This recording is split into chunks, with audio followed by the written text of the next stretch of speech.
So, welcome back to Third Age Reforged and to another battle replay. And first things first, this is a night battle, which is one of those rare things because, unlike the more modern Total War games at the very least, Medieval 2 is genuinely very dark when you turn night mode on, so it can be quite difficult to both play on and to commentate on. But actually I think the brightness is okay this time around, and part of that I have had to disable reshade on this occasion because with reshade enables it sort of accentuates lighting effects, and that doesn't just include light, it does include darkness as well. So with reshade on, this was quite literally pitch black and you couldn't really see anything other than the units carrying torches, which, while it might be quite atmospheric, it doesn't really make for the easiest thing to commentate on. So yeah, for this one time, and for any night battles really, reshade will be turned off, but also the benefits of reshade can't really be seen in the darkness anyway, so it doesn't really matter too much. But we are on the Witch King's Sanctum, which I always refer to as Mount Graham because I think it is pretty much, it's pretty appropriate I think as a map for Mount Graham, to be honest with you. It's clearly obviously fallen to evil, and as it is under the Witch King's banner, you would imagine that it would be in and around Angmar somewhere, and seeing as it can't possibly be Cardolan because it's not a fortress, Mount Graham I think makes a lot of sense. I don't know what DAC uses for Mount Graham, but I know they used to use the old Erebor map, which I think was not the best map, to be honest with you, because it was really weird. It gave all the advantages to the attackers really, more so than the defenders, but I think they changed it. I don't know what it is now, but I like this map honestly, so yeah, we'll go through the attackers first and foremost. It is a good versus evil siege, with good on the attack, of course, because this is a more evil-inspired area to defend. Starting off with the Camping Panda 123, who is playing as Arthedain. Got some Arthedain marksmen with the armour upgrade, so skirmishing isn't going to be too much of a problem, you would imagine. For Arthedain, they should be just fine in that regard. And something else that Arthedain do very well with regards to infantry is pikes. They have plentiful pikes when they bring the Arthedain pikemen in numbers. Also got the armour upgrade as well, which isn't as useful for pikes, to be honest, because if they get caught in close quarters or if they get caught being shot, the armour upgrade is of limited use, but I mean it does make them slightly stronger at least, so they're going to be on the front line, as they often are for Arthedain. They have become known as a pike faction, which is kind of strange, to be honest, considering it's not really what Arthedain were known for in the lore, I don't think. They were sort of more known for the remnant of Numenor sort of style of warfare with bows and such. Gate guards are here as well, which obviously they will boost the morale of nearby units. We of course have the dismounted Knights of Numenor, a really tanky bodyguard infantry unit. They don't do a lot of damage necessarily, that's not what this kind of unit is really here for. It's just to sit in the centre of the line, inspire the troops and be very tanky, make the line just that much harder to break down.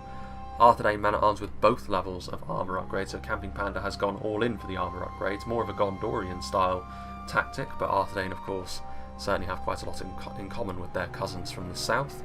Full plate armour for them. Also got the Arthedain Peacekeepers, a big fan of them considering you know you're going to be up against orcs and evil men on the defence. The Arthedain Peacekeepers are a really good choice because they will do really well against the rank and file from those particular armies. We of course have some Wardens of the North, makes sense, they're in their natural home really here, ranging around in hostile territory. Armour-piercing arrows will be really useful against the higher tier units for the orcs as well, and of course when all's said and done, they're very fine heavy swordsmen in melee as well. And we've also got some civilians just to help pad out the numbers, and some more men-at-arms as well, but primarily, as you would imagine from Arthedain, pipeline, some decent infantry in and around it to sort of support it, and some good skirmishers as well. I'd imagine they've probably got some rangers and some troll slayers hidden there as well, because that can't be their whole army. Then we have Vivarax, who recently we saw him in a Winter Siege of Cardolan playing as Gondor on the attack as well, so he definitely has found his happy place. He's got some Gondor Spearmen on the front line, again with the armour upgrades. It's going to be quite difficult here. Right from the off you can tell it's going to be quite difficult for the defenders to skirmish nicely with the attackers, which is always a nice boost. But units like this, of course, what they gain in defence they do tend to lose on offence. So the Gondor Spearmen, while they will be reasonably tanky against some of the stronger orcish units on the defence, they will struggle a bit, but a decent front line for holding things down. And of course their big brothers, the Citadel Guard, gain back in damage what spears tend to lose through armour piercing. A very good unit, albeit very expensive. A couple of units of them on the flank. Nice to have a lot of shielded units on the attack as well. Just makes you that much more tanky. Gondor infantry as well, fully upgraded once again. Good to see them. And yeah, much the same way as the spears, only they will be slightly better in a melee fight, but of course they don't have the formations and they don't have the anti-cavalry capabilities that the spears in front of them tend to have. or always have. Also a catapult, a good choice I think. Vivarax, well, he was very, very fortunate with one of his catapult shots on Cardolan, where it ballooned up into the air and directly hit the Mordor general on that occasion. We shall see if he has as good a fortune with his artillery this time around, but good to have some artillery on the attack, even in a settlement without walls, because there are some good choke points that you can potentially use artillery like this on. Nimlothian Honour Guard, approve of that pick, by far the best Gondorian bodyguard unit in my eyes. And then the Fountain Guard as well, kind of an unshielded version with a single hit point, but they do have the formation, of course, which makes them very, very deadly. Really good on the front line. Lack of a shield means they're probably one of the more likely units to be focused down for Gondor, because that is a really tanky army. Not a lot of easy targets there. They could have stuff like Arthedain Rangers hidden around as well. Then we have Droshotis, who is going to be playing as Cardolan, so yet another Western Kingdom of men that is reasonably tanky. Maybe not quite so much in Cardolan's case, both morale-wise and armour-wise, to Gondor and Arthedain when they have their upgrades.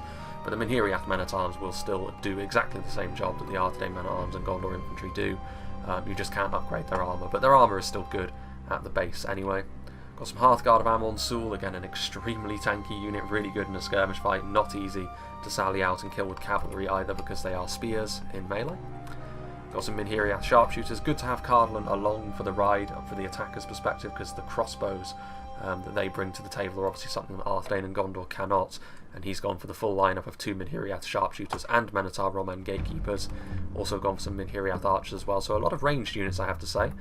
Interesting to see if that does come off in a positive way, because obviously what you gain in skirmishes you will ultimately lose in melee units, and when you're on the attacking side that has 5 armies, each army is going to have less money to play with. So if you go full elite in terms of infantry, you end up having maybe not quite as much in terms of numbers, and stuff like Rhudaur's javelins will be trying to target down stuff like the Wardens of Tir Gorthad, as well as especially the Tharbad Warhammers and 2 units of Dunedain captains. So yeah, he's definitely gone all in for elite infantry units. I've made my feelings about that in the past quite clear. I think it's incredibly risky and not really worth it, as if multiple armies go for it. But I think fortunately for Cardolan here, he doesn't have to worry about that with Gondor and Arthedain, who have gone for quite balanced armies. And he has got some Greenway Garrison footmen at least to pad out his units.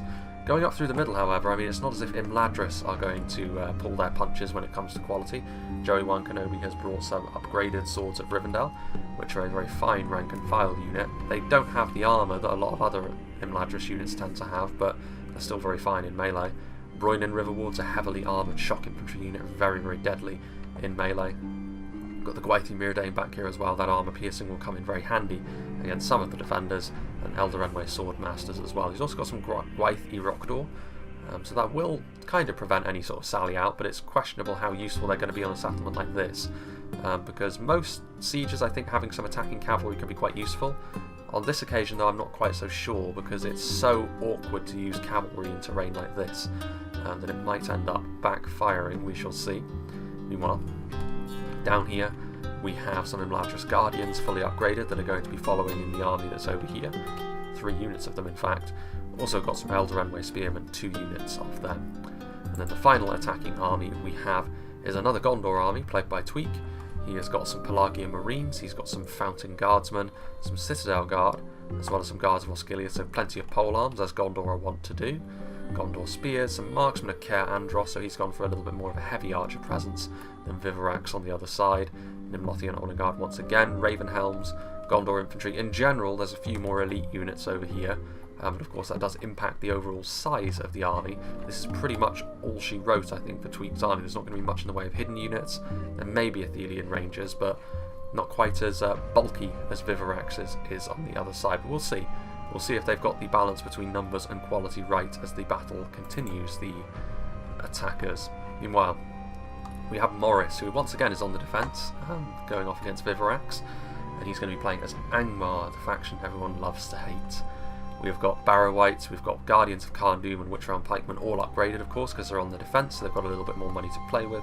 Scourge Raiders, there's Fellas in there, there's Blackwatch Legion who will be really good for holding a line because of their huge mass. There's Gundabad Guard in there as well.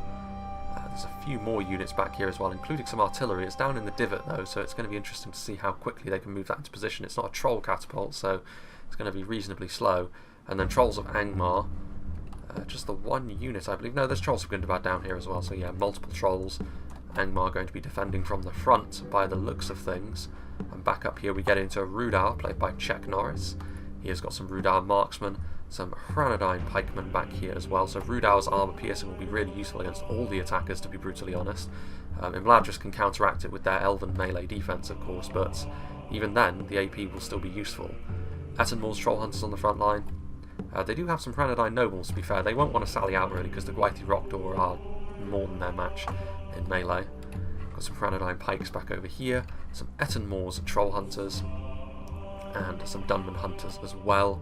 A bit further back, I think, yeah, we're going to see another pocket of Rhudaur resistance Dunman pikes in force, but Trellman slavers, a couple of units of Arthedain berserkers going into the red limit, and some Rhudaur marksmen. And last, but by no means least, the player who sent me the battle replay, which is going to be Pimp.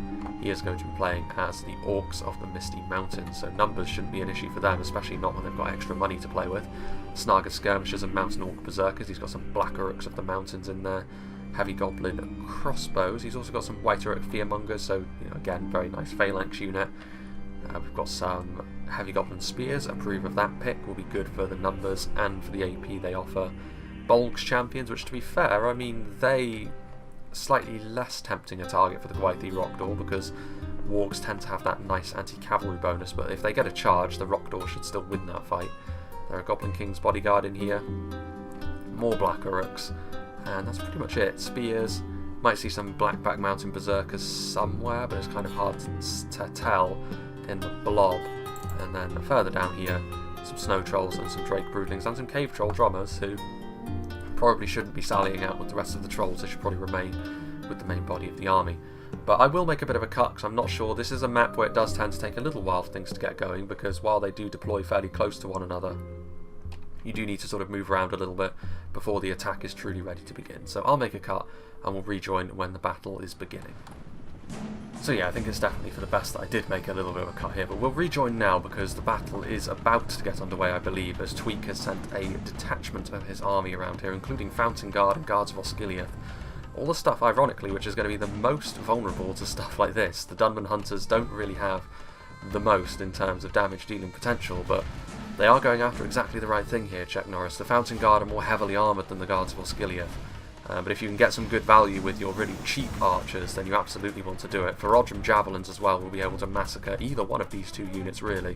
The only other place where the battle looks like it could get underway here is with Vivorax, as he's got almost a really densely packed unit of spearmen moving forward, but they're not going to get on too well because if need be there are black walls nearby. The heavy goblin spears as well, while they aren't as good individually, there are more of them and they do ultimately have AP, so if they get a nice wrap-around engagement here, the heavy goblin spears could have the edge there, but I mean it's really kind of an easy fight really for the Misty Mountains to want to take. I mean Vivorax does need to get forward more than just one unit, and part of what I was fearing is kind of coming to pass. Cardolan and Imladris could be having the conversation, well, I've got elite units, you need to go first, otherwise they'll get focused down.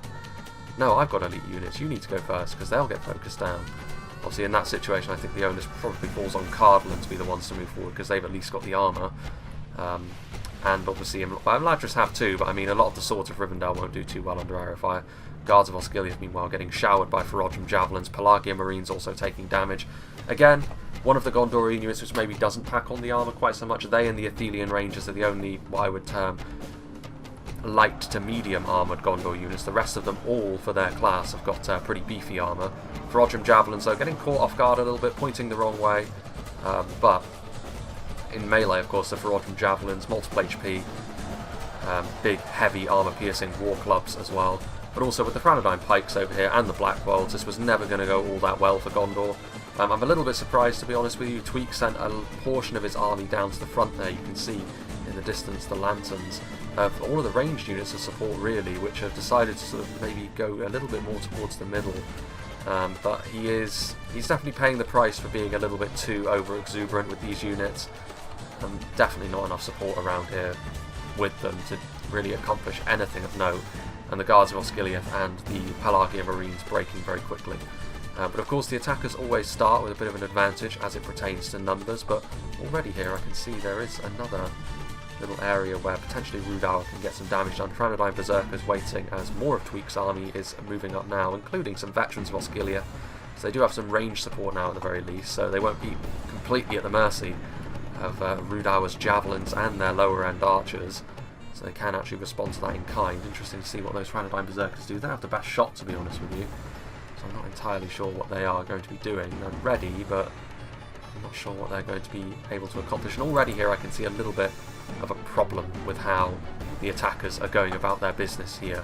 They are not attacking on all fronts at once. The Imladris and Cardolan players are, again, willingly just standing there. As the Gondorians, they are at least trying to do something. I would say there are problems with how they're going about matters as well. They're sending in individual units, which, like I've said before, you're never really going to achieve anything doing this. If the defenders are wise, and on this occasion they are being so, they can just overwhelm the individual units really, really easily. And you can see here, they never stood a chance under the hammers of the Witchram Hammer Guard and the mighty blows of the trolls. Those Gondor Spearmen were always going to get swallowed whole. So I think there is a problem with how Gondor approached this as well, but at least they're moving forward. Like, when they're moving forward, like this back here, like, what are you actually planning on achieving here? The defenders are not going to come to you. You can set up your archers all you want. It's not going to work, unfortunately. It really isn't. And Gondor, again, I at least appreciate the fact that they are trying to make something happen. And the Arthedain pikes are moving in. Reforged javelins are moving down that way to, I think there is actually a flanking force here, as the Fountain Guard have managed to get into the back of the Etten Troll Hunters. So Rhudaur weren't really paying attention to the unit that slipped the net in many ways, but it isn't going to end well ultimately for the Fountain Guard, because while they were able to catch Rhudaur off guard, Rhudaur can easily get themselves back into shape, pin these Fountain Guardsmen in the back with those Reforged javelins, and then surround them, and then the good formation that the Fountain Guard have ultimately won't come into play all that much. I'm a little bit surprised, honestly, that the Fountain Guard are not using their javelins, because they clearly still had ammunition. And being in melee is where the Fountain Guard are going to earn all of their chevrons in this battle. Meanwhile, what is going on? There's a red triangle over here. Not entirely sure why, but I would imagine it's routing Gondorians that have made their way through. And Rhudaur don't have that much over here, to be honest with you. It could be that Rhudaur do end up getting buckled. I mean, those Gondor infantrymen are getting attacked by the Etten Troll Hunters, who will be having a pretty good time of it so far. More units coming in. I do have some sympathy here for Tweak. While I think if you're going to attack along this way, maybe a few more units would actually be enough to buckle Rhudaur, so maybe they should have sent the whole army up here. The Gondorians really are not being helped by their allies. I mean, at least Arthedain has got the we had to march into position first before we can actually attack excuse, but we'll see if the Camping Panda can cover himself in a bit more glory perhaps than Cardolan and Imladris so far have managed to do. When you're on the attack, you can't afford to just wait and see what happens in the battle. You need to make use of your units, and again, Camping Panda, maybe it's not really the best of ideas to lead the way with a unit of infantry like this. You're far enough out of range of any archers, so you should be leading the way with pikemen, really, because you're really inviting something like this to happen where Bulg's champions come in.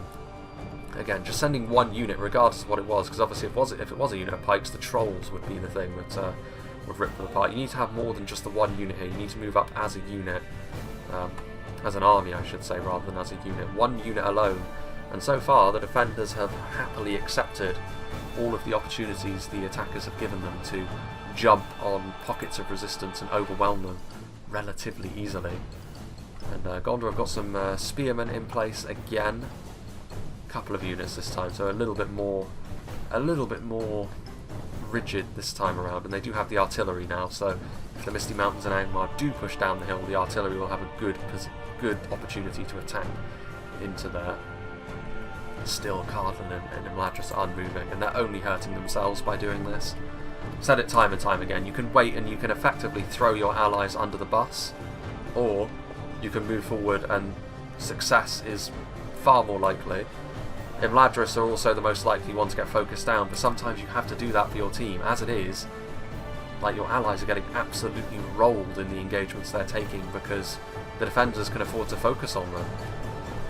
And you can see here the Ravenhelms are fighting hard, but there are pikes around them. Heavily armoured spearmen as well in melee are the Etten Troll Hunters.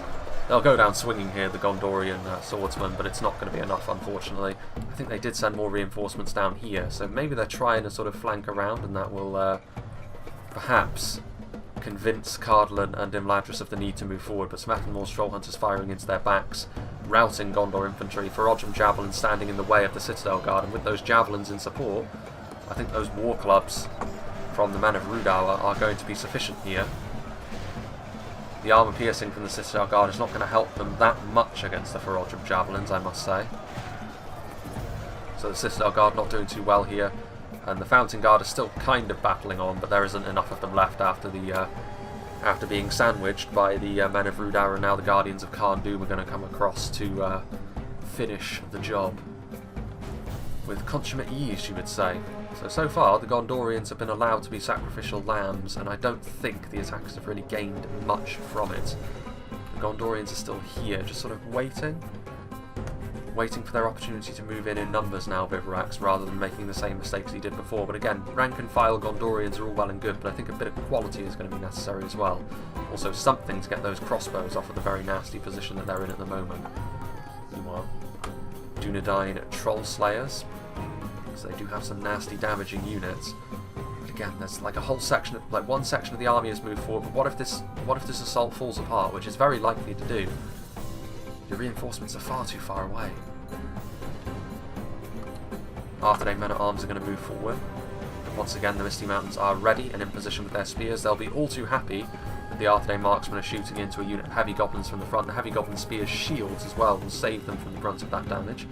I'm actually quite glad there are some fire arrows though, because we can at least see the arrows move through the sky in the dead of night. Arthedain men-at-arms and Dunedain peacekeepers move forward. To be fair, the peacekeepers will demolish the heavy goblin spears really, and with some men-at-arms in support they've got the numbers to withstand. But they do have some snow trolls hiding. They have reinforcements if needed. The crossbows are going to shoot right into the side of those units, but the troll slayers are going to try and force their way through to get into the crossbowman. Snaga skirmishers also, so a lot of armour-piercing missiles are here in position, and some regular missiles as well from the Rhudaur marksmen. It is a risky play this from the defenders, because all of these units are skirmishers. So only one unit of infantry really trying to hold the line. This is a good opportunity, this, for the Camping Panda if he chooses to take it. The trolls are coming in, but I mean, the trolls are charging into the unit called the Troll Slayers. The peacekeepers are actually shaken though under the weight of that charge. I assume it came in conjunction with sort of a point-blank volley from the javelins and the crossbowmen. It's a nasty skirmish position this, but I mean, if Arthedain had more numbers on the front line, they could have actually buckled this front line pretty quickly, but I don't think that's going to be the case here. They needed more on the front line if they were to really put pressure on this position over here.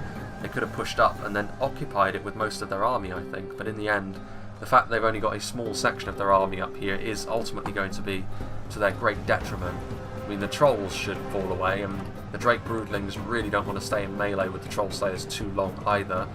The Drake Broodlings can want to be one of those really awkward units to try and face down, because they can do that. They're bowling through their own men as well, to be fair. Rhudaur marksmen firing into the pikes, and yeah, in the end, Rhudaur pikemen arriving on the front line to help hold things down, and yeah, in the end, just not enough being committed, not enough from the attacking perspective, and more it's looking like the defenders are going to have what they want from this battle. Finally, Cardolan have been stirred into action, a little bit too late for my mind, but you know, perhaps the comeback can begin here. Again, they need to send forward more though. The attackers have been, other than Tweak I would say, who has, albeit in a split fashion, committed his army in a bigger way. Imladris are all the way around here. Imladris Guardians fighting hard on the front line with the Eldarenway spears, a bit of support coming in from the veterans of Osgiliath as well, so decent little force this, but there's some Witch-Realman slavers. There's also missile support, but I mean, Imladris are going to win that front line, so we'll see what happens. There's some Ferodrum javelins on the way over, more pikes. But yeah. Too often the attackers have made the mistake of not committing enough, or not committing enough in the way of quality. So Tweak is going to come forward here and help shore up the Minhiriath men-at-arms, who were on the verge of routing there, which would have been a real disaster.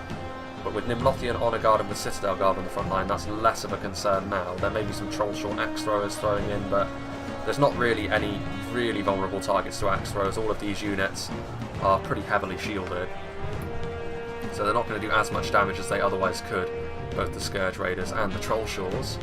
And the Scourge Raiders, of course, also getting focused down by archers. Marksman of Care Andros, more missiles coming in, so there's a whole bunch really of skirmishers trading back and forth. Vivarax is over here, but again, more routing.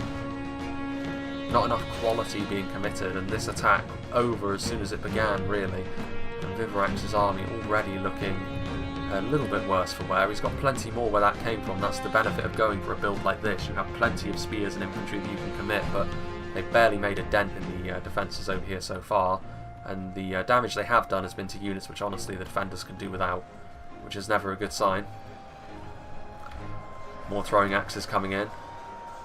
They are shaking them in Hiriath, having taken a lot of damage. There's missiles coming in, but Barrow Wights and Gundabad Guard, so clearly there was a plan here for the defenders. The Gundabad Guard and the Barrow Wights very much defensive units in nature, not really good at dealing damage quickly, but they can hold for a long time, especially in tandem with one another. So they're going to use the axe throwers to try and do the damage, and then maybe commit units after the fact. And again, that's really the difference between the two. I feel as though the defenders have just had more of a plan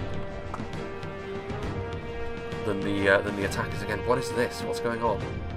Why leave? Why leave? By the time you retreat and go all the way back around, again, it's really questionable. It's really questionable. One of the generals has died. I would assume that's Tweak's general, because the Nimlothian Honour Guard were in there. Veterans of Osgiliath are fighting with the Imladris Guardians. The Athelian Rangers are going to do some good damage, to be fair, and I think of all the attackers, Tweak has probably been the best of a bad bunch thus far. Meanwhile, Arthedain moving in. This is a little bit more like it from Arthedain, I have to say. They're coming forward in numbers, and they have managed to salvage their front line, so credit to the Camping Panda there. Peacekeepers and Troll Slayers fighting on the front line. I haven't seen the Troll Slayers use their javelins yet, so it's a risky play to have them in melee. But the Misty Mountains, quality is always going to be an issue for them among the main body of their army, regardless of how much money they really have. But the Black Uruks will do a fine enough job on the front line, but they can get bullied by pikes, the Misty Mountains. The only options they have for a phalanx are halberdiers. Don't have quite the same range after all. Dunman pikemen are on the way forward, so Rhudaur are the ones actually doing that, but they're also being focused down on the approach by the Camping Panda, so fair play to him. He's doing the right things, I think. Now he's managing to recover, but of course this is still buying time for stuff like these crossbows to inflict some pretty deep wounds on the Arthedain army. They look like they still had ammo as well, the Troll Slayers. I think what they're going to try and do is get some Troll Slayers up here and try to do unto the Misty Mountains what has been done unto them. But yeah, we shall see. Meanwhile, I think I saw catapult volleys streak across the night sky in the background, but Athelian Rangers moving in. If they haven't used up all their ammunition, this is a bizarre choice, and it should absolutely be the sort of thing that those crossbows are going after, but there has been some interesting decision making so far. The Trolls are coming in, going to start battering these Athelian Rangers in short order, and yeah, they're immediately going to be shaken. Did well in the last battle, Vivarax, but I would say there's been some very questionable moves from him this time around. Trollshaw's trying to get into position perhaps to shoot some axes, or throw some axes I should say, to the side of the formations, but Marksman of Caer Andros in position to do some damage to them. Tweak's flanking force is long since been defeated. Again, I really don't understand what Joey Wan Kenobi hopes to do here. Like again, it reeks of hanging your allies out to dry, like, ooh, I don't like this situation, I might lose some elite units. Tell you what, I'll retreat, you stand there and die. Not sure at all. And again, with those units still here, there's every chance they could have won this fight. Don't charge right into the phalanx, of course, but it's not as if your Imladris unit is going to take a huge amount of damage from the Dunman Hunters, and they're out of ammo anyway, so I mean, yeah, not a fan of that decision at all. Meanwhile, throwing axes coming in, trying to avoid or circumvent the shield value. Minhiriath archers moving in. Weight of numbers starting to have a decent effect here for the attackers. But that is, of course, all the encouragement that Ferodrim javelins need to come into melee and start laying down that AP damage once more. Hearthguard moving forward. Here you can see the Witcherarm Hammerguard also moving in. And of course, this is kind of the ideal engagement for them. Gondorian infantry get most of their effectiveness from that beefy armour that they have. But the Witcherarm Hammerguard smash through plate armour like it's nothing. And they're going to get a lot of kills there. Vivarax, I think his problem is he doesn't really have enough in the way of really high-end units to commit forward, and as soon as he does, of course, the crossbows are going to come after him. Going to try and get his catapult into a position, perhaps to shoot in there. Ooh, that's not a good sign at all. To see Nimlothian Honour Guard start to rout is a bad sign on this front line.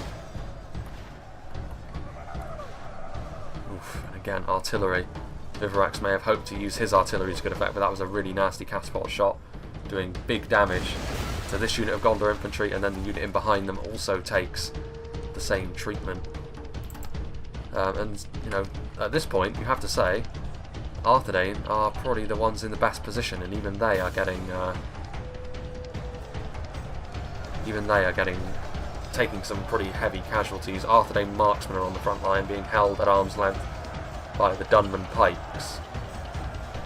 Useful tool, cheap pikes are. There are some Black Uruks in here as well, trying to help shore up the line. I mean, to be fair, they will take heavy losses from the dismounted knights and the Numenors, and at least Arthedain are continuing. You know, the momentum is there. Meanwhile, this assault over here, Athelian Rangers at this point. The veterans of Osgiliath being ridden down. The Athelian Rangers will also take the same punishment at the hands of the Morning Star wielding Granadine nobles. And of course, victory seems certain for them. Rangers have got decent melee defense, but I mean, you can just ride them down here at your leisure. And then potentially you can get this cavalry in behind enemy lines. You can even probably catch those units before they make it to relative safety, to be honest. Which would really pour salt into the wound, I think, of Imladris' really poor decision making there. Meanwhile, Rhudaur continuing to fight on the front line. The Hearthguard of Amon Sul are in here. I mean, they're nothing if not tanky, but there's a lot of AP coming their way from the Barossa. That was a pretty... well, I say that. It went through a lot of their own men, that catapult volley. I mean, they did hit the enemy at least, but again, that's always going to be pretty nasty. God Helim are firing in. If they're going after the catapult crew, that's not necessarily the worst idea, actually, because their heavy projectiles means they can sort of send them flying and sort of make it so they can't really move their artillery out of the way. Yeah, the Hammer Guard have been retreated after doing their grisly work on the front line there against the Gondorians, and Vivarax, he's going to come forward for another go. He needs to send forward more than one unit at a time here, because he's just getting systematically slaughtered. Of course, the heavy Goblin Spears will get ruined, really, by the Citadel Guard, but I mean, if the Misty Mountains aren't paying attention, because they're paying attention to Arthedain, this is the moment for Gondor. They could potentially flood in, and even if they end up ultimately losing as the defenders jump on them, it may give the opportunity for Cardolan to move in. And yeah, Cardolan still got their elites back here. Imladris, I haven't really seen them commit a great deal to melee other than up there, and again, I think, wasn't Joey One Kenobi the one who played as Mirkwood in the other battle as well, where he was kind of, again, that almost like the stereotypical elven player, hanging back because, you know, they perceive themselves to have the elite units. Don't worry, I'll commit my units later on in the final battle, even though by that point your armies, your allies' armies, are in tatters to the point where you're just going to get overwhelmed and crushed, and you may not have the great performance that you expect your units to have in the late game to see your team over the line. And here he has sharpshooters. A player has admitted defeat. Oh dear, come on! You've got to have more self. Yeah, that. All of the nice things I said about Tweak in this battle, I take them back, because that's the cardinal sin. You can't just admit defeat when you've got that much left, because there's still every chance the attackers can turn this around. Maybe not now that all of those units have retreated from the field, but come on. You've got to have a little bit more self-respect, and respect for your allies than that. I know that your allies haven't exactly covered themselves in glory, and they have hung you out to dry specifically, I would say. But that's... ugh. Yeah. Can't really defend that, to be honest with you. I would say at this point, to be honest with you, you're in the ascendancy so much that to make a game of this, the defenders could sally forth and try and inflict the ultimate humiliation on the attackers and take the fight to them and still win. That would be That would be really something. The Arthedain nobles are over here, to be honest, and they could very well chase down these units. I mean, maybe not the Gondor Spearmen, but, well, that unit's very, very depleted. We'll, more on that later. We'll keep an eye on the mini-map there, but you can see here the Misty Mountains taking point. More and more this is turning into an example of how not to be on the attack in a 5v3.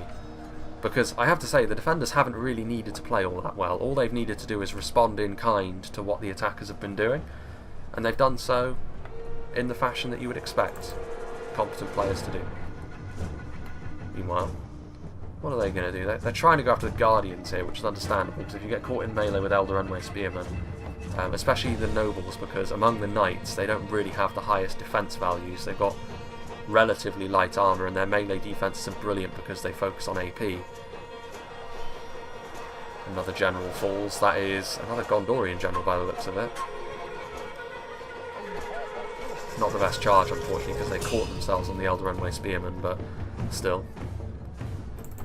The Gondorians getting munched on here by the Drake's Broodlings, who will ultimately die in the face of the Fountain Guard and such, but they killed the general, so that's going to leave Gondor in a precarious situation, to say the least. Meanwhile, at the very least, Tweak admitting defeat prematurely kind of lights a fire under Cardolan and Imladris to the point where, listen, you need to move in at this point. You have no one else that the two of you can throw under the bus. You need to be the ones to move forward and actually, you know, be a little bit more proactive than you've been.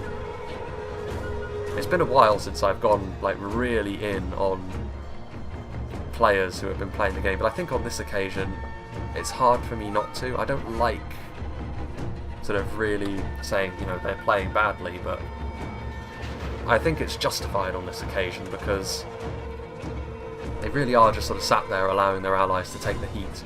The other Gondorian player, this is probably the final action that Vivorax can take in this fight, just go in and see if he can do some damage. There's Gondor infantry up here, but they're shaken. This is the problem with losing your general.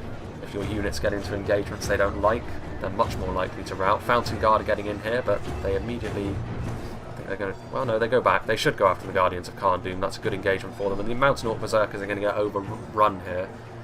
Gondor infantry might be the sort of thing they like fighting, but numbers-wise they are going to get overwhelmed here.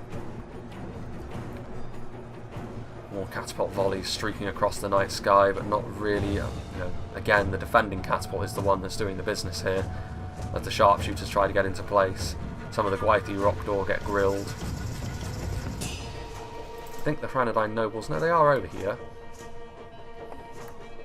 That would really be the, that would really be some karma if they were hiding all of these units back here and they ended up getting charged by the Arthedain nobles. I mean, at this point they need to do more. They really do. Because Arthedain are hanging on by a thread. And I would say even that's probably being slightly generous, to be honest with you. The Misty Mountains, they claimed the momentum over here, and they had help from Rhudaur. That's the problem that has sort of plagued the attackers in this fight thus far. Both of the flanking forces from Gondor and from Arthedain have been the things that have moved in, but because Cardolan and Imladris are so sedentary, all of the defenders were able to focus on these points without fear, really, of reprisal. And as a result, they have paid the price. I'm not a fan of Gondor admitting defeat early. They should have just allowed all their units to finish.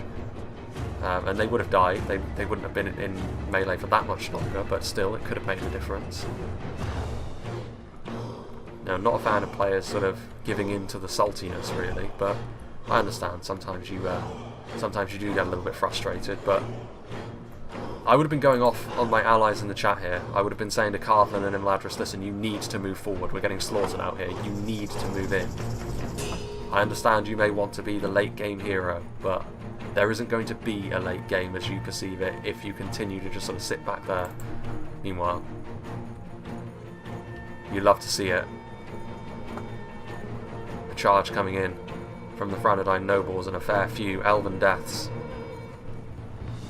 Eldarenway Swordmasters coming in. I think they, yeah, I mean, they probably stayed in melee a little bit too long, the Arthedain nobles. They just came back from routing, though, they did.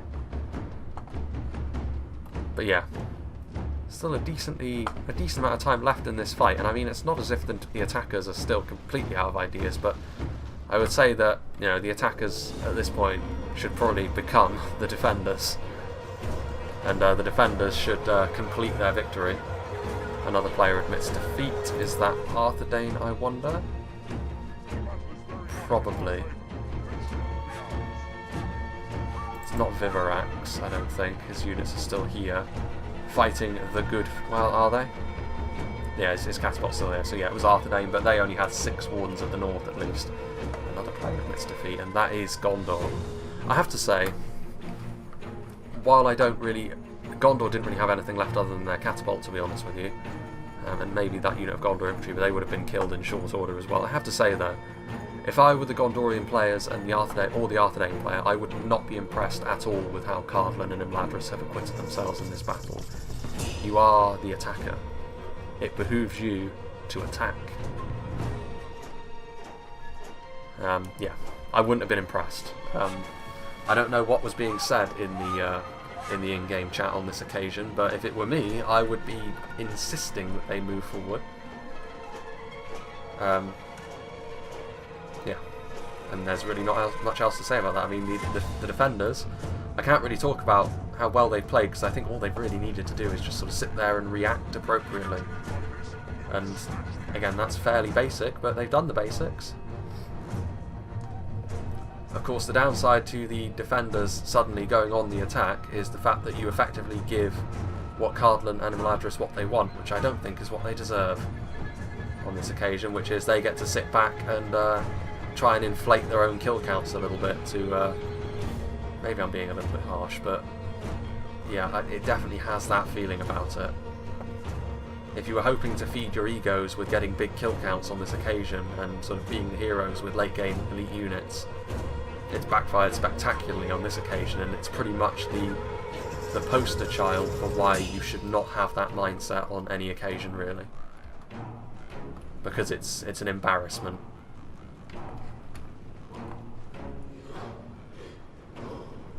And these are 2 players that I know have played the game before, so it's not as if they're completely new and I'm scaring away people from playing the game.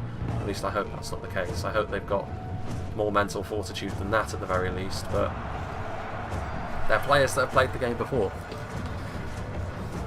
And ultimately, while during the battle they may perceive their allies as falling apart and they're the last bastion, I would say their allies deserve more of the credit than they do.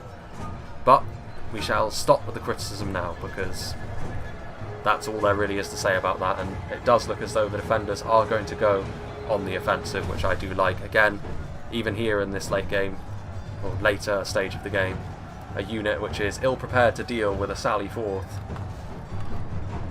taking damage. Over here, meanwhile, Bolg's champions. There's a few routing units from Gondor over here. Yeah, I mean, at this point, why not? You have the advantage, significantly, I would say, at this point, as the defenders. The only potential problem you could run into is Cardolan's crossbows, perhaps. You don't need to worry about rangers turning this game around, because, well, maybe. I don't know if Cardolan have got some Dunedain. But from Imladris' perspective, again, you can see, look at this, Blackwatch Legion continuing to push forward. And I like this from Angmar, like this from Morris. Move in, do the business, barge this unit of Greenway Garrison footmen out of the way. You can do that with a unit like the Blackwatch Legion with relative ease. It has been a very bizarre fight though.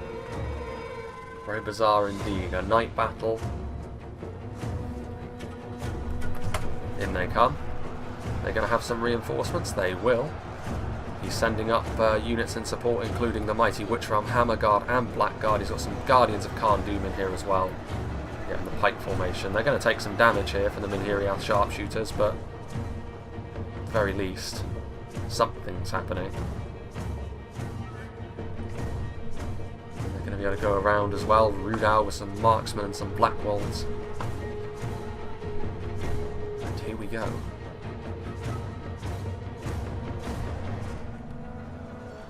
Crossbows may very well be taking their fair share, as will... Oh, they do have some Dunedain Rangers actually, so you know they will be able to do a decent amount of damage here to Angmar.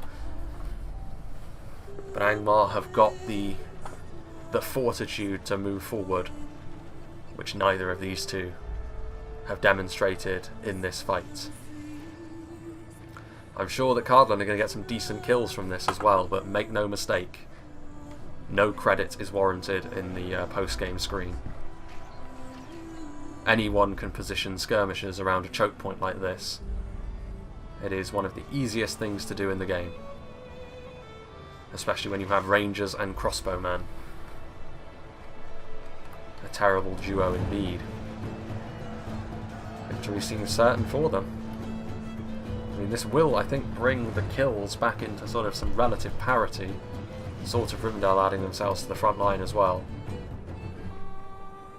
Around comes some Bolg champions. They should keep moving with those Rhudaur marksmen, I think. Keep going around the flanks. As Angmar continue to push in. There's some Arthedain berserkers in there as well. In comes some Dunedain captains. Again, still a decent amount of time left in this fight, so you can see over here some Tharbad Warhammers heading to the flank also. Taking a bit of a charge there from the Bolg champions and taking some casualties for their trouble. The Gwaithdy Rhudaur heading across.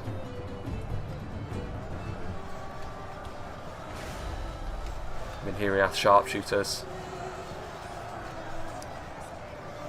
Swords of Rivendell victory seems certain. What are these guys doing? Are they going to flank around? They're still just sort of stood here. I mean, the defenders, they are in danger a little bit of, you know, playing into the attacker's hands a little bit here. They should probably be sending more units around the flank to do some business. Gwaithdy Rhudaur. Where did those black walls even go? Are they hidden? I don't know. There they are. Maybe that was the plan all along. Give the impression those Rhudaur marksmen were out in the middle of nowhere and then use the black walls to jump on the Gwaithdy Rhudaur, but they will be able to pull away before they take any kind of casualties, so they could be charged into oblivion now. Could the black walls. Minotaur Roman gatekeepers firing into the heavy goblin crossbows. The Cardolan crossbows are the superior of the two, of course. Cave troll drummers are forward. Doing some good damage there to both the crossbows and to the Tharbad Warhammers in behind them. Evenly matched fight this. Axe throwers being utilised on Wardens of Tir and Gorthad, definitely the right thing to be doing, I would suggest.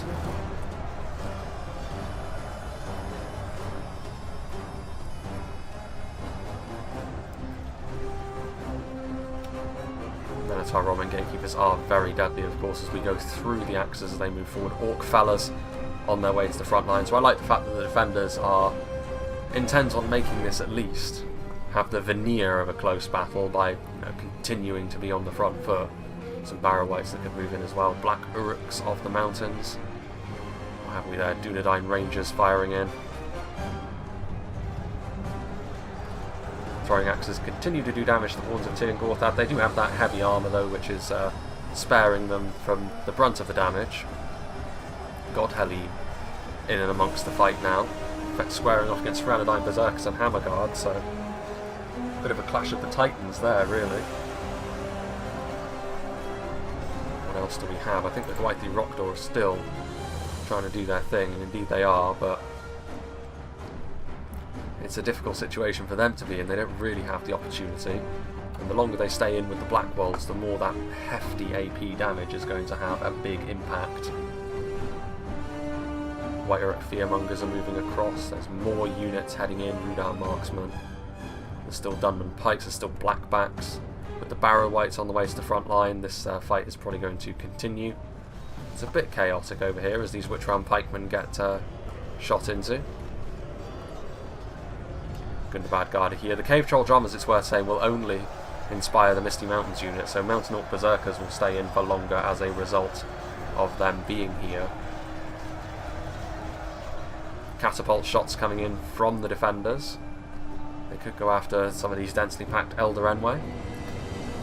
Dunedain Rangers filling their boots in terms of kills. Still Ferodran Javelins running around back there as well. Gwaithdy Rhudaur still making a nuisance of themselves. Could have been the last catapult shot they had at their disposal. More throwing axes coming in. Going after the unshielded Dunedain captains. They don't have the armour upgrade either, but they do have that second hit point, of course, which will make them withstand at least the first few volleys of these throwing axes. That's unfortunate. Orc fella's obviously getting shredded by the ranger fire. That there, you can see the Angmar general in here.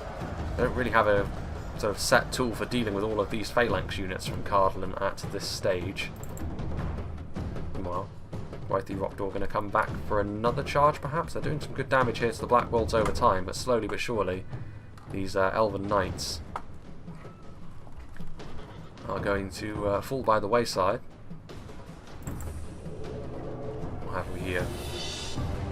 Arthedain Rangers, so two can play at that game of course. The defenders have Rangers as well, which will be doing damage over time. And the Dunedain Rangers are now out of ammunition, so the best weapon the attackers still had left to them is now gone. And of course this means that more and more armour piercing can be added to the front line, which is going to be more and more of a problem. A few arrows coming in. I think they're actually bolts from the crossbows. Gundabad Guard ready to be committed as well. Dunedain Rangers adding themselves to the front line again. Rangers with good melee defense, so they're not the worst thing to commit, but there goes possibly the Angmar general. That's about where he was, so Morris's general does fall, but again, I like the fact that Angmar were willing to go in like this, because it does make more of a game of this. Oof.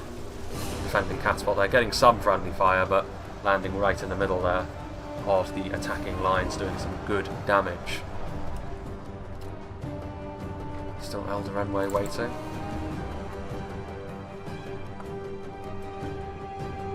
Rhudaur Marksman, Black Wolds.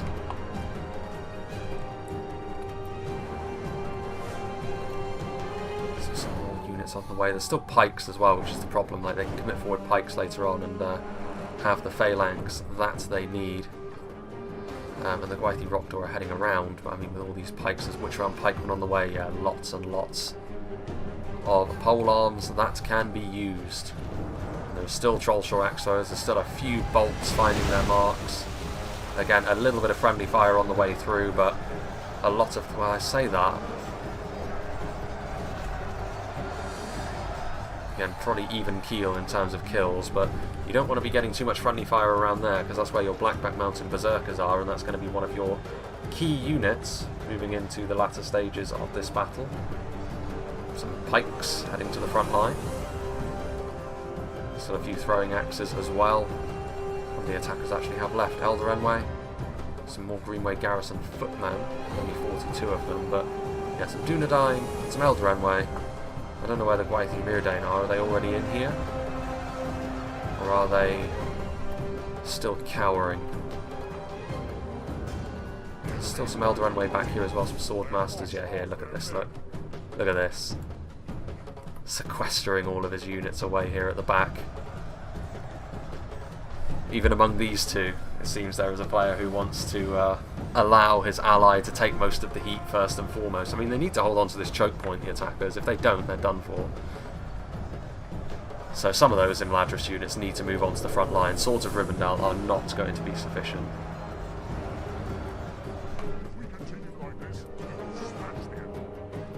Cardolan pikes moving in. It is going to be Cardolan. Still this Withy Rhudaur back here. There's only 3 of them now though, so I assume that something got a hold of them. There's a lot of nasty units, still elites, that can be used. Ooh, and a very nice, well, not a very nice hit. Only 2 of those Elder Renway Spearmen ended up falling, but better than nothing. It gives the Imladris player the idea that they are being kept tabs on. How much of that was friendly fire? Not much of it at all, actually. A lot of that went into the Wardens of Tir Gorthad, so good news for the defenders. But I mean, you know, the attackers are pushing back. More reinforcements are going to be required for this front line. Minotaur, Roman Gatekeeper still going strong. Dunedain Captains are now in melee, doing their thing. White Uruk Fearmongers on their way. There's still a few units up here which haven't been moved. When I say that, there's one Ettenmoor Troll Hunter, so yeah, all of the substantial stuff has been moved at the very least, although these Dunman Hunters, 153 of them, they could still be useful to absorb a bit of that damage. In come some more Halberdiers, the Barrow-wights are here on the front line. Eldarenway being committed, or well, they're being shot, they're not being committed. Heaven forbid. Arthedain captains, victory seems certain. Those are javelins, I think, though, so as they do get focused down, those Eldarenway spears will take the damage. And with pikes arriving, still more throwing axes, finding their marks, doing a little bit of damage here and there. Slowly but surely, you would imagine this fight is going to go in the favour of the defenders because of all of the pikes. The precedent for this battle was really set early on. I mean, imagine if this fight was going on earlier, if they had committed their forces forward sooner. Yes, the defenders could have done this to them, but there's no way they would have been able to hold Arthedain and Gondor as well, and ultimately I feel as though the attackers would have probably gone on to win the battle, to be honest with you. In a 5v3 like this, if the attackers play well, you're always putting yourself in a good position, but like I said, I think the damage was done purely by the tactics that were employed, and now with all of these pikes, more units being committed to the front line, it's looking more and more unlikely. Swords of Rivendell are routing from the front line, showing their backs to the enemy.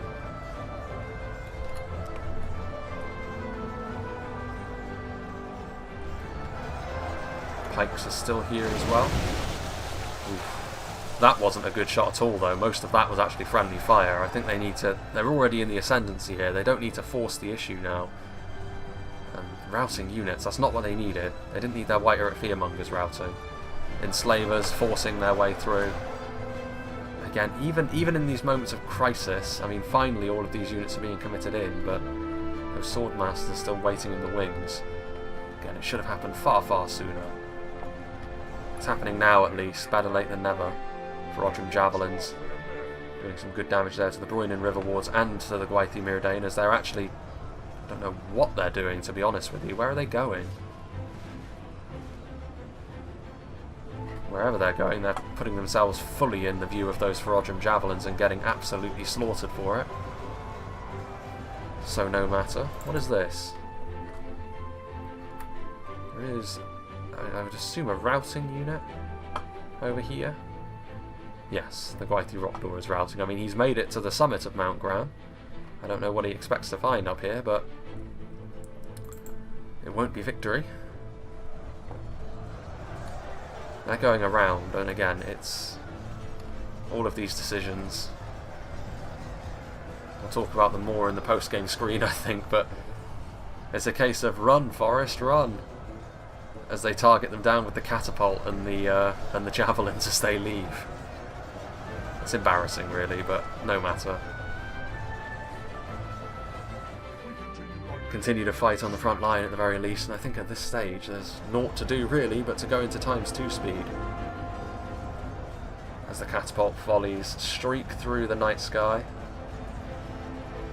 Maybe they'll get lucky and clip the unit, but I think unfortunately for them they're going to have to chase down. Swords of Rivendell, they have returned from routing, but they're getting shot by some Rhudaur marksmen, putting what's left of their ammunition to some use. And it has been quite a bizarre fight, but I think the defenders can be pleased with how they've handled it. All they've needed to do is react, and I respect the fact that when the time came, when they saw that, you know, if they sat back in shape, they would have gone on to win. I think it probably would have turned into a battle of who's the most stubborn, though, because I think Cardolan and Imladris would have outright refused to move forward and accept their fate. But in the end, their fate was brought to them by the defenders, and now they're back. Eldarenway Swordmasters over there,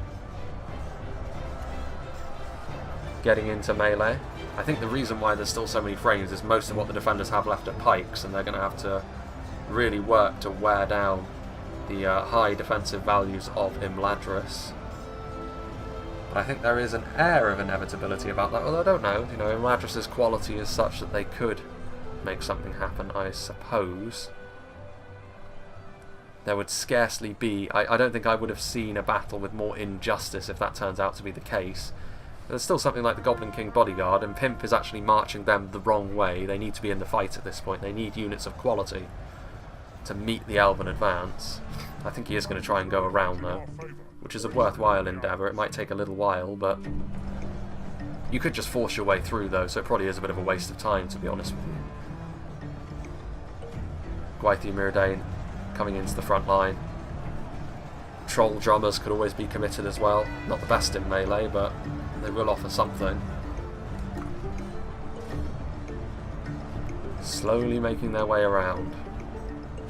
Yeah, and I think that that probably does reflect. There goes Rhudaur's general, but a comprehensive victory this is going to be for the defenders, although I'm not quite so sure. There's some routing units there. Angmar not really wanting to stick around. Some Blackwolds, nice bit of AP. The Arthedain pikes, though, really helping hold on the front line. And still, I guess Imladris got their wish. They are the last attacker left standing, and they are here in the late game. But never have I been rooting against a team more, to be honest with you, with how this was handled. And there are... I think the main reason for that is that they willingly, these two players, threw their allies under the bus, like I said. And they knowingly did it, I think, as well. Which is why I'm not really all that forgiving about this. You're placing the lives of your own army far above the lives of your allies' armies, and you need to act more as a unit than that. You're not separate entities. As they try to burrow into the pikes there, the Witch-Realm pikemen have returned from routing, actually, after routing behind enemy lines, so they and the Goblin King Bodyguard will be able to surround this position over here. And it is slow going, but they're probably going to be able to rout these Witch-Realm pikemen once more. They do need those Goblin King Bodyguard to sort of hot-foot it over here a little bit more so than they're currently doing. Those Dunman Hunters have arrived on the front line now as well, so I mean manpower is not going to be too much of an issue. A chain rout could happen though, and the Dunman Pikemen are over here, and that could be something which they really regret here with this Goblin King Bodyguard. They're sort of messing around a little bit here, the defenders, and they could end up throwing it all away. Look at that. That's a real problem, because that's a big section of their front line that's being effectively pummeled by the Gwaithir Myrdain. Still, the announcer is confident. Not sure I would be in this situation, to be honest with you. These Elven units are far in excess of the quality of yours. I do hope, though, I mean, the Goblin King Bodyguard is still a good unit, though, which they will struggle to wear down with the damage they've already taken. Bruin and Riverward's getting slaughtered. They need to get onto the front line, though. The Gwaithir Myrdain's hammers. There goes the Cardolan general. That'll probably be the end of the Cardolan units, at least. The Troll drummers being committed in an act of desperation. The Gwaithir Myrdain will kill them off real quick. I get the distinct impression that I'm going to be horribly disappointed by the outcome of this battle the more it goes on. And it does go to show that, you know, as the defenders, you need to play well, otherwise things are going to go against you. Barrow Wights are still there, but I'm not sure. I think that Elder Enway Swordmasters and the units that are here, they are pretty much reliant here on the Goblin King Bodyguard doing the business, and unfortunately even that engagement from Pimp was quite sloppy. It's stretched. They're going to be sort of focused down here, you would imagine, by the power of the Gwaithir Myrdain. Cave Troll drummers are back here, but again, I don't know why these units were all the way over here. They needed to be on the front. They were pulled around, and again, indecision. Hesitation is defeat. And it could be that Imladris end up winning this. Against all the rules of justice in the universe, I don't think it will be done this time. I think Imladris are going to be able to dig their way out of this hole that they find themselves in. It's very close. Forward come the pikes. There go the Misty Mountains General again. And one moment of one little passage of sloppy play was all it took for the defenders to piss away all of their good work. What a frustrating battle to commentate on.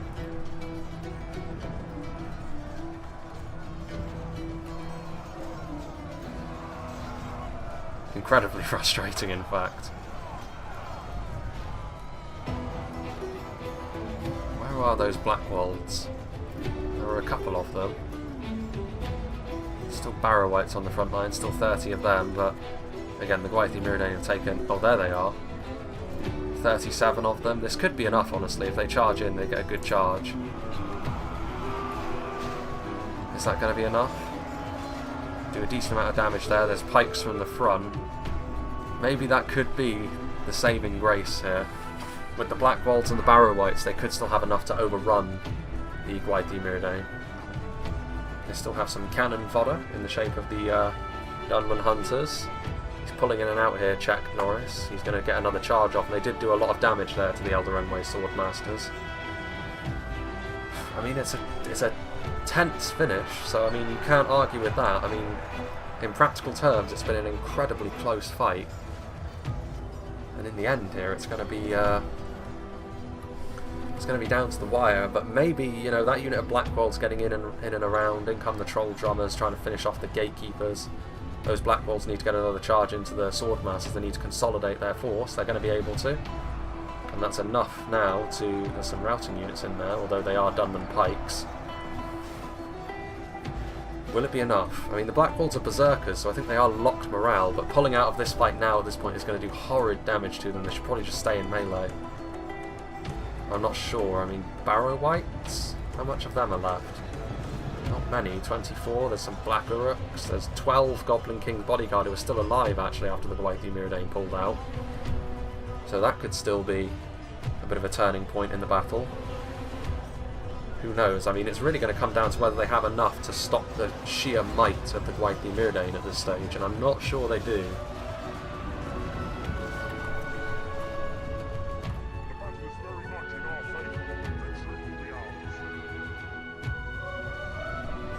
In come the Goblin King Bodyguard. The announcer's still confident, although I will say that the Barrow Whites are a unit, because of their hit points, they do tend to skew the announcer's perspective a little bit. I'm not sure. They need to keep chasing these Gwaithir Myrdain here. They need to overrun them.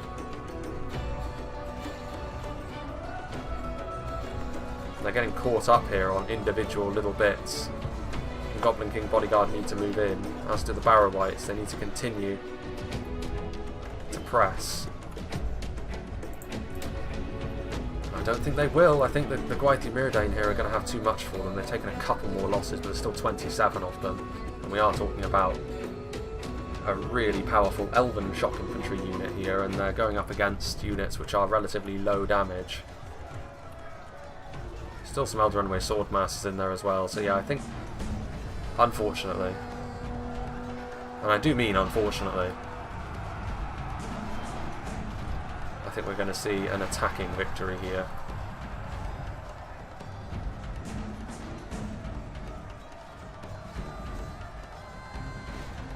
They've got too much left here. The units that they're facing just aren't high quality enough.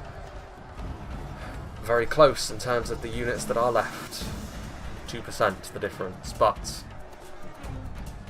it says 100% of the enemies are killed. Quite so. And the attackers will go on to win.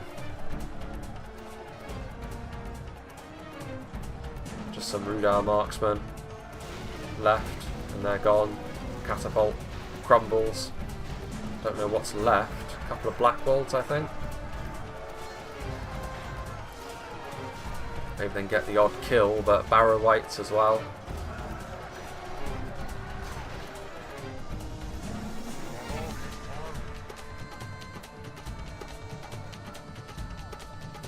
Very odd. Very odd indeed. But victory for the attackers. 3 of them weren't in the lobby by the game's end, probably due to frustration with their allies. They do end up winning, but I think it is at the courtesy of the defenders, if I'm being brutally honest, as we will talk about momentarily when the battle reaches its conclusion. And is there anything left? There shall be blood this day. Will there indeed? There goes the Barrow White. And that is going to be that, I believe. Don't know if there's still a routing unit. Well, there it is. And if there was ever a if there was ever a moment where you were wondering, you know, is there really justice in this world? This battle should prove that no, there is not, because there's no way on earth do the attackers deserve to win that battle.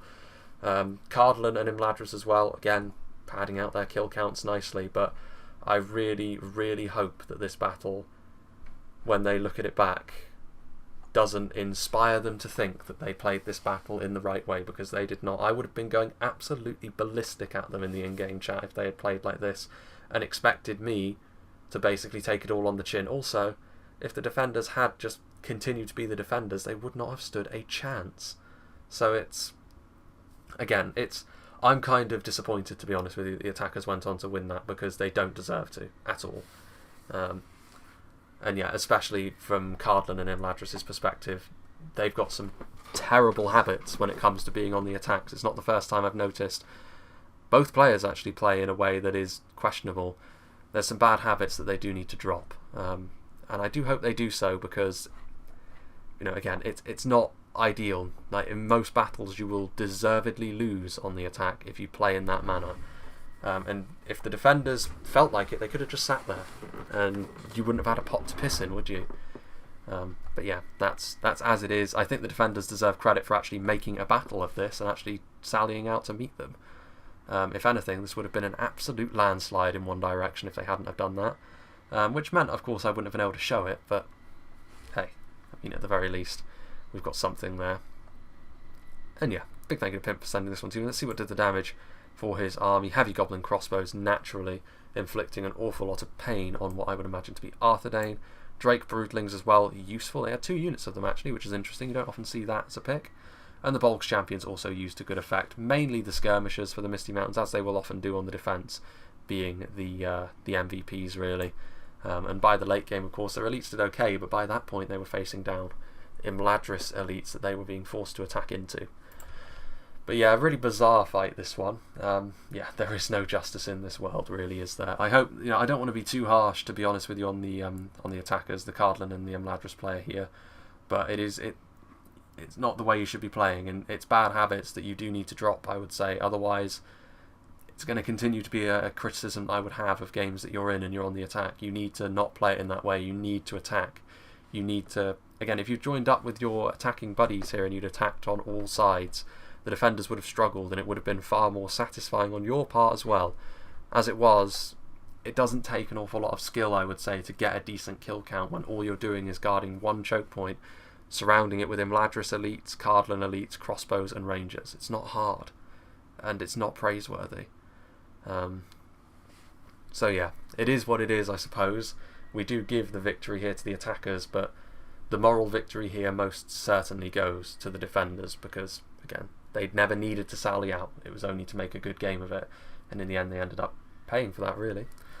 Regardless, this battle will probably be towards the middle of November by the time this one comes out. So again, as I said at the end of the last one, the channel update should already be out explaining what I'm going to be doing with the channel moving forwards into the midterm at the very least. Elsewise, again, I'm not really sure what to make of the schedule this far out, but, you know, it will be 2 pre-records and 2 streams a week still, I would hazard a guess of, but again, that's all I can really say at this point long term with regards to the schedule, because at this point I've recorded so far in advance I don't really have the luxury anymore of knowing exactly what's going to be coming out after this one, because I'm constantly running my backlog dry. But yeah, it is what it is. Regardless, big thank you to Pimp, big thank you to all of the players that took part in this game. Hope you enjoyed this, and I hope you'll join me for whatever is next.